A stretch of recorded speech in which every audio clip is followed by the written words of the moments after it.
दोस्तों नमस्कार, मैं हूं सिंगर कंचन यादव।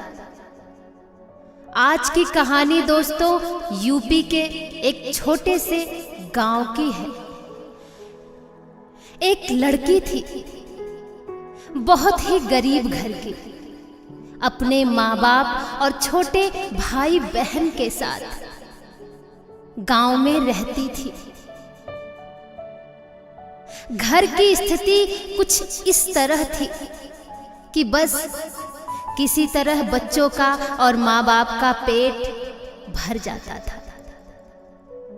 माँ बाप मजदूरी करते थे, मजदूरी करके किसी तरह अपनी बड़ी बेटी को पढ़ाया लिखाया। बेटी भी अब बड़ी हो चुकी थी। बेटी होशियार थी, समझदार थी। घर के हालात उससे देखे नहीं जा रहे थे। वो ये भी सोच रही थी कि मैं ही घर की बड़ी हूं, मुझे ही कुछ करना चाहिए। पढ़ाई भी कंप्लीट हो ही चुकी थी। एक दिन की बात है, वो अपने माँ बाप से कहती है कि मम्मी पापा मैं शहर जाना चाहती हूँ, वहां जाकर कहीं जॉब कर लूंगी। पढ़ाई तो करी ही है मैंने, कहीं भी मेरी नौकरी लग जाएगी। वहां चली जाऊंगी तो कुछ पैसे कमाकर घर भेज दिया करूंगी। यहाँ के ऐसे हालात मुझसे देखे नहीं जा रहे। माँ बाप भी क्या करते, उन्होंने भी सोचा कि जब घर की यही बड़ी है और इतना सोच भी रही है तो एक बार इसे शहर भेज ही देते हैं। फिर क्या था, अगले दिन का प्लान बना। लड़की ट्रेन से शहर के लिए निकली। रास्ते भर यही सोच रही थी ट्रेन में कि अगर मैं वहां जाऊंगी तो कैसे सब कुछ मैनेज करूंगी। अजनबी शहर, अजनबी लोग हैं वहां के, लेकिन फिर भी अपने आप पर इतना विश्वास था उसे कि बस मैं वहां चली जाऊं तो अपने माँ बाप के लिए कुछ कर पाऊंगी। यही सोचते सोचते रास्ता कब गुजर गया पता ही नहीं चला। लड़की शहर पहुंच चुकी थी। शहर पहुंचकर अब लड़की दर दर भटक रही थी अपने रहने के ठिकाने के लिए। नया शहर था, रहने का ठिकाना तो ढूंढना ही था। इतने में ही एक दुकान पर एक अंकल जी मिलते हैं। उसे परेशान देखकर वो पूछते हैं कि बेटा तुम शहर में नई हो क्या? लड़की कहती है हाँ अंकल जी, मैं गांव से आई हूं। दरअसल मैं यहाँ नौकरी करने के लिए आई हूं। तो अंकल जी कहते हैं बेटा तुम्हें भटकने की जरूरत नहीं है, मेरा यहाँ खुद का घर है और मेरी पूरी फैमिली रहती है। ऊपर सारे किराएदार रहते हैं, एक दो रूम खाली है, तुम भी वहां पे शिफ्ट हो जाओ। लड़की बहुत ही खुश होती है, अंकल जी के साथ चली जाती है। अंकल जी भी बहुत ही नेक थे। उन्होंने लड़की की रिस्पेक्ट की, उन्होंने उसका दर्द समझा। उन्होंने अपना रूम उसे भाड़े पे दे दिया। अब क्या था, लड़की वहां पे रहने तो लगी। अगले दिन से वो जॉब के लिए निकल गई। कई जगह अपना इंटरव्यू देने के बाद उसका एक कंपनी में जॉब लगा। नौकरी अच्छी थी पर सैलरी कम थी। फिर भी लड़की खुशी खुशी नौकरी पे लग गई। रोज सुबह को कंपनी जाती, फिर शाम को वहां से आती। यही उसका डेली का रूटीन था। काम करते करते उसे 6 महीने बीत गए। वो हर महीने अपने माँ बाप को पैसे भेजती थी, जो भी पैसा बच जाता था।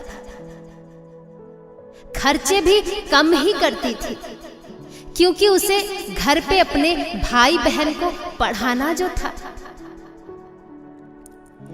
एक दिन की बात है, एक नया लड़का कंपनी में जॉब के लिए आया। पहले दिन ही इस लड़की की मुलाकात उस लड़के से हो जाती है। लड़का काफी देखने में अच्छा था। उसका बात विचार भी, व्यवहार भी अच्छा था। लड़की को पसंद आया। लड़का भी पहली नजर में ही उसे देखकर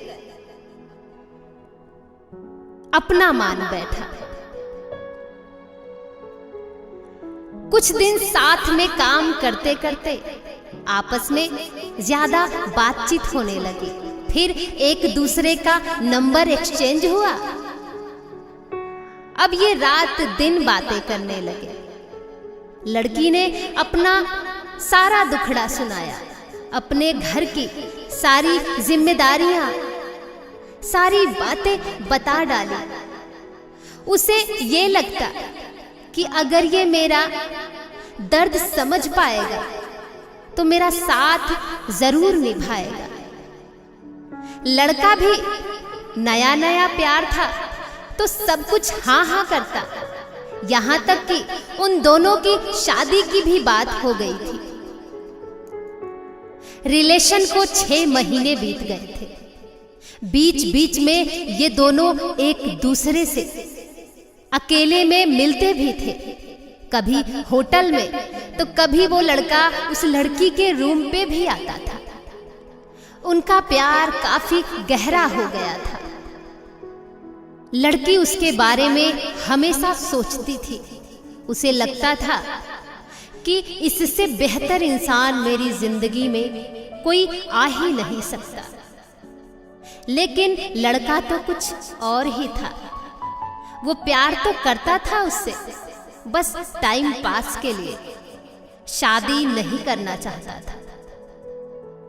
एक दिन की बात है, लड़की कहती है कि शादी कर लेते हैं ना हम दोनों।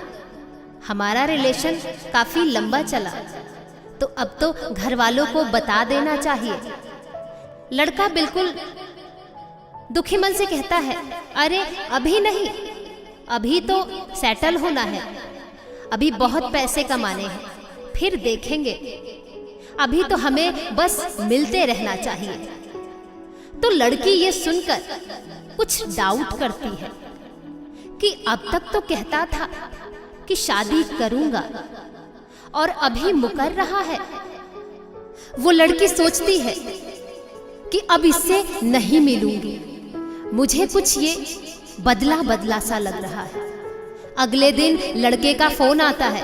कहता है, सुनो, मुझे तुमसे मिलना है, इस होटल में चली आना। होटल का नाम लिखकर उसे व्हाट्सएप पर भेजता है। लड़की सीधे सीधे मना करती है कि अब मैं तुमसे कभी नहीं मिलूंगी। लड़का जोर से हंसता है और कहता है कि मिलने के लिए ही तो मैंने तुमसे प्यार किया था। तुम्हें क्या लगता है तुम्हारे साथ जिंदगी बिताऊंगा? तुम्हारे जैसी कितनी लड़कियां मेरे पीछे हैं। बस टाइम पास के लिए मैंने तुम्हें रखा था। लेकिन सुनो, अगर तुम मिलने नहीं आई ना, तो जितना हमारे साथ के फोटोज हैं सब मैं सोशल मीडिया पे अपलोड कर दूंगा। लड़की कहती है, क्या तुमने मेरी फोटो रखी है? तुम मुझे ब्लैकमेल कर रहे हो? लड़का कहता है कि हाँ बिल्कुल, और धड़ाधड़ सारे फोटोज उसके व्हाट्सएप पर भेज देता है। लड़की तो कुछ देर के लिए डर गई। उसे लगा कि मेरी इज्जत नीलाम हो जाएगी। अगर इसने डाल दिया तो मेरा क्या होगा? कितनी बदनामी होगी। लड़की समझदार थी, उसने कुछ देर तक सोचा। वो समझ रही थी कि ऐसे वक्त में दिमाग से काम लेना होगा। वो पढ़ी लिखी थी, वो क्यों डरती किसी से। पूरा कानून जानती थी कि अगर कोई ऐसा करता है तो उसके साथ क्या क्या कर सकते हैं।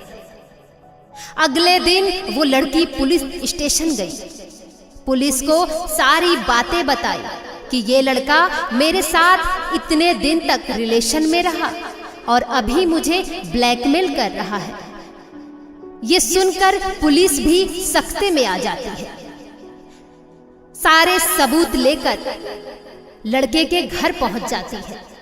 वहां से लड़के को गिरफ्तार करती है और लड़के को मारती है, पीटती है, उसके मुंह से सारी सच्चाई उगलवाती है। बस क्या था, यहां लड़की की जीत हुई। जो लड़का उसे ब्लैकमेल कर रहा था उसे जेल हो गई। आज लड़की अपने माँ बाप के साथ बहुत खुश है और लड़कों पे भरोसा करना छोड़ चुकी है।